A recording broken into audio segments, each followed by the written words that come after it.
سلګي سلګي ژوند ارمان. حدیث کې راځي امام بخاری ترمذی احمد ابن حبان طبرانی بیهقی دې ټول را نقل کړي دي. رسول الله فرمایي چې کوم شړي مر ضمانت راکې د هغه څه چې هغه د دواړو شامو مابین کې دي او هغه څه چې هغه د دواړو خو مابین کې دي نو زبا اغل ضامن شم له الجنه د جنته. څه مطلب؟ یو سړی چې هغه د دواړو شامو مابین کې د ژبه ده د صحیح استعمال کړه او غلطه استعمال نه کړه بلکې د الله په ذکر باندې آباد کړه د انسان لزر جنت ذمہوار مو کې ګډ وډ استعمال کړه ګوره دا په همدغه ګډ وډ خبرو باندې الله جهنم لګوشي. ورسره ان شاء الله راشي یو سړی د ملګرو مابین کې کینې شو دروغ سره جمع کوي صرف د ملګری خندې یره پلان ډېر خوشته بری د الله نبی فرمایي قیامت کې به د ټول مخلوق وړاندې الله ذلیل او رسوا کوي به جهنم له ورسي. یره دا ډېر ټول ټوکې ټقالي کوي دا کوي هغه او کوم چې دوړ په دې مابین کې شي هغه خاص اندام دې منه غلط استعمال نه کی او د قشن هغه شاله ښکارنه کی زه د انسان محمد رسول الله فرمایي د جنت ذمہوار مانو د باب سره مناسبت دا د الله نبی فرمایي چې کوم انسان د ژبه غلط استعمالي دا به جهنمی او شکل صحیح استعمال کړه الله به منطقي عمل باندې جنت اسباب برابر کی او زبه به ور ذمہوار د دیو جنا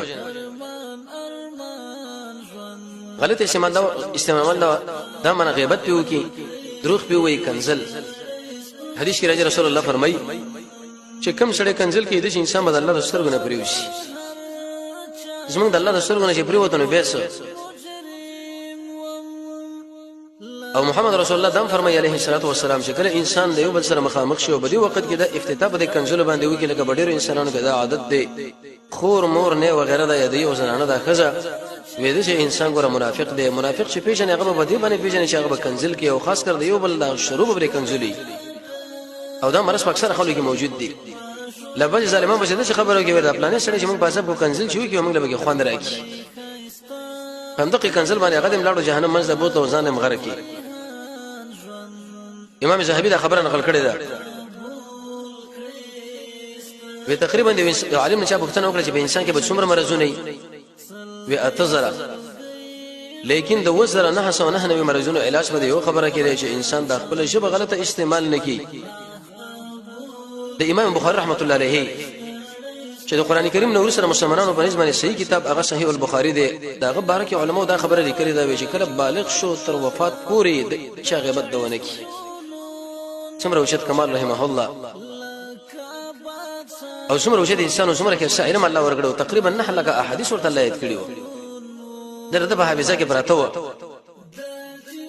تاریخ به کله ذکر کو د وخت علماء ولا شکل راغی خپل علاقه د کشرو اغلوی علماء شغه غړ غړ بدنونه لرلو مزیدار پړګی لرلو کې سګيري لرلې ایسه اغوی حسدونه د سره پیدا شو او د وخت حکمران بادشاہ له ویلې چې د خودشي مسائل راوړي چې د زموږ په ملک اختلاف پیدا کوي جنجال پیدا کوي نیکانه مشه خلکو برشه بدنام کړی دي ودا ځان له شیخ الحدیث ویرا میدان لکه شمنګ امتحان ولو نسل مولین ورته مخله ودرول او د سل وړو احادیث ویلې ګډ وړي ویلې سندونه او متنونه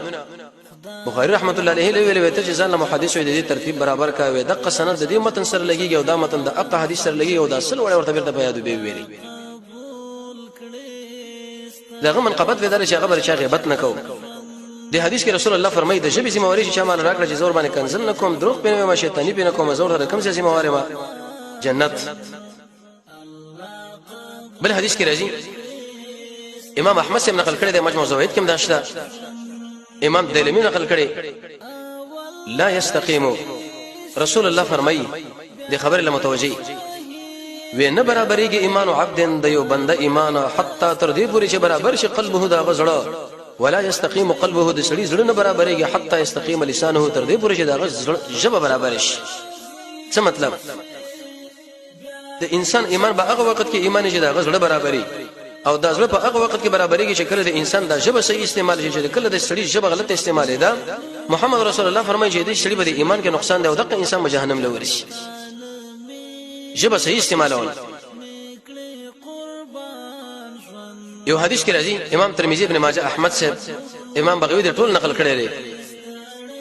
معاذ ابن جبل محمد رسول الله ویلي کف علیک هذا دا خپل ژبه په ځان باندې بند کا اشاره ورته وکړه چې دا غلط استعمال نکړي معاذ فرمای فقلت یا رسول الله ما ورته ویل الله رسول اي موږ په دې باندې ولې کیږو به ما نتکلم به چې موږ دا کوم خبرې کوو په دې باندې موږ نشي قال ما ته ویلې مور دې باندې ګورې شي یا معاذ اکثر خلک به دې ور کې الټا پر سملستري نه دي لوکړې شي نه دي مگر هغه ست دې شبه لوکړې دي څه مطلب په جهنم کې ډېر انسانان به پراته خو لیکن د ټول علت چې سړی وګوري دا وجه سره چې دې انسان کنزل کړي دا او غیبت کړي دا او غلطه ژبه استعمال کړي دا الله په دقه مرز باندې جهنم منځله بوتله او زهر چې خپل خوا کړه چې زه په کنزل کوم او کني کوم زه په دروغ وایم او کني وایم زه په شیطانی کوم کنه زه په نور غلطه خبره کوم کنه د دشمن تایید لپاره د مسلمان جاسوسي کوم او کني کوم کدا کارونه چرته په من کې موجود نه الله موږ د جنت نه محروم کی څومره لوی تاوان دا مرزونه دي چې موږ په جامعه کې موجود دي خو موږ قرباني کوي ګناه قران او سنت هغه د علاج